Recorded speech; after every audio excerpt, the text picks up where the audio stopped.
Hello and welcome to the first of two recap episodes for the Porsche Esports Sprint Challenge Canada. My name's Sam Fellows and I've been lucky enough to race with Porsche Canada in the real world. And now the virtual one too.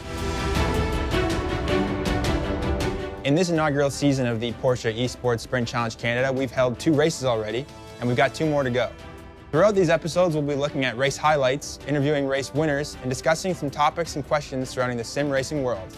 Race 1 at Canadian Tire Motorsport Park provided some great action to kick off the season.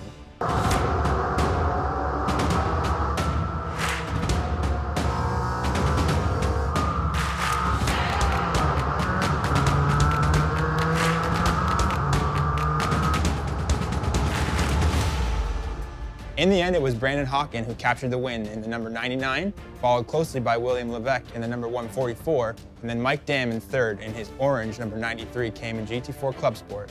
Race 2 at Watkins Glen was yet another great race for the viewers.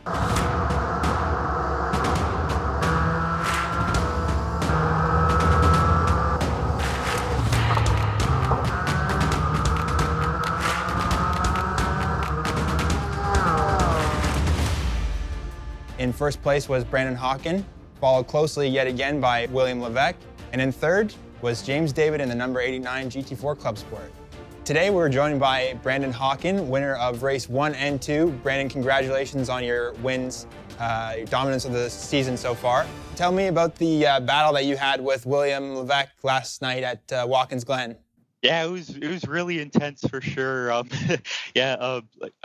kind of threw it away there a little bit in the first corner, but I was able to stay right on William and get back by him. But he was so quick, so I had to be right on my toes. And it was a great battle all throughout the race. He was like super quick, super clean, and happy to bring it back on top of the podium there for a second race. It seems like William is your biggest competition so far. What do you think you'll expect in the battles with him for the rest of the season? Oh, it's gonna be tough for sure. I know, Will's really, really fast and really clean, so we won't have to worry about about any contact or anything. I don't think, but it's gonna be really, really tough because he's super quick and you have to be on your toes all the time with him behind you. So. It's been a great couple of races so far, and really great battling with him. I gotta ask about the beautiful Porsche 718 Cayman GT4 Clubsport. So, as a seemingly veteran sim racer, what would you say are the keys to unlocking this car and going fast with it on the racetrack in iRacing? Yeah, on iRacing, it's very you have to be very precise with it. There are opportunities to if you get a line just slightly wrong or something, you can it'll definitely try and get away from you.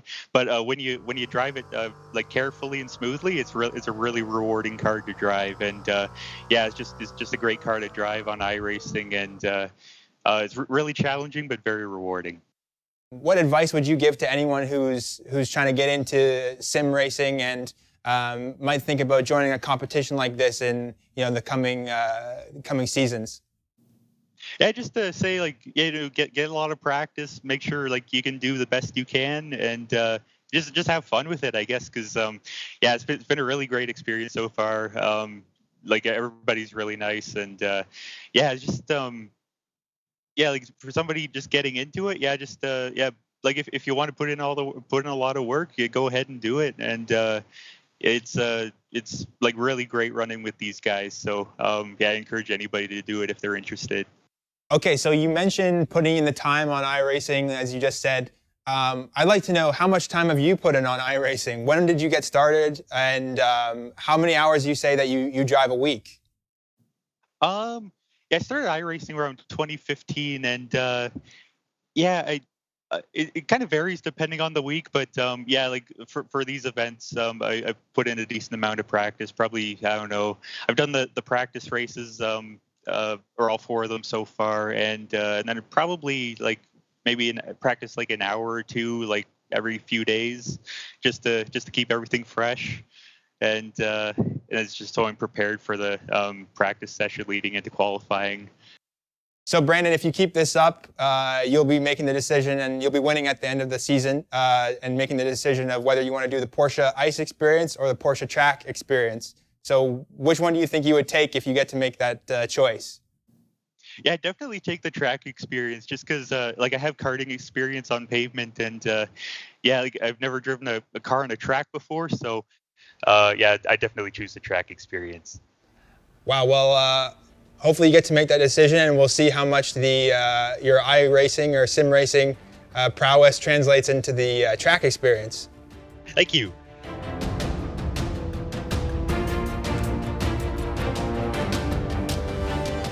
Okay, so one question I get asked a lot now is, what is the big difference between driving in the sim and driving in real life? And the big one really is the physical aspect of racing a car.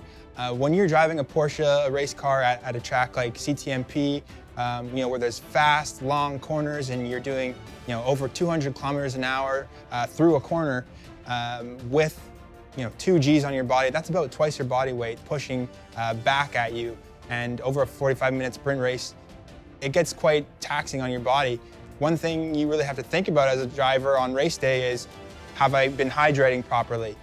Eating properly? Did I get enough sleep the night before? You got to stretch before the race.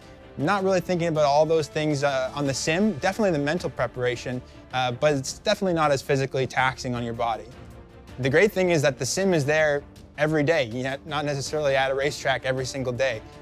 So if you've got a steering wheel, if you've got a computer, then you can go racing at any track around the world. The tracks are exactly the same as they are in real life in the sim.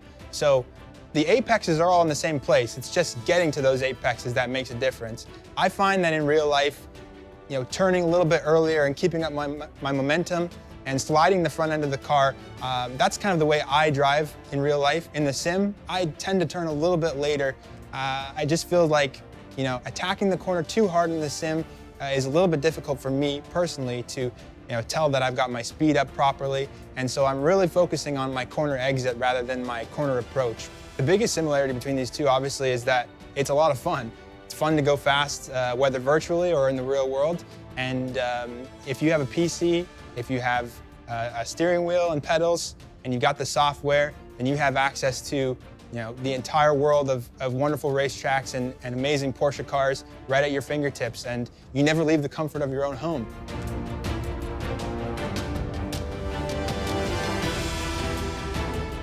Now we're joined by Daniel Ponzini, Brand Partnerships and Motorsport Manager for Porsche Canada. So Daniel, tell us a bit about the Porsche Esports Sprint Challenge Canada in the first season here. Yeah, it's pretty interesting how it all came to be.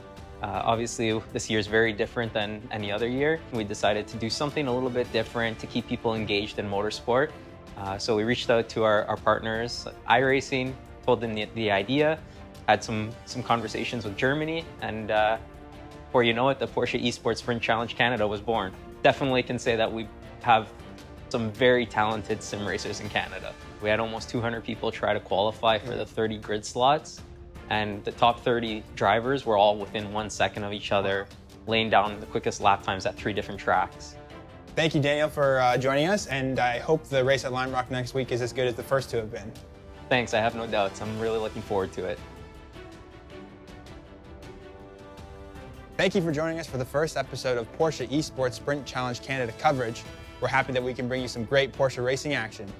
Stay tuned to our social channels for news, info, and live streaming of our next race at Lime Rock Park, Thursday, July 16th at 8 p.m.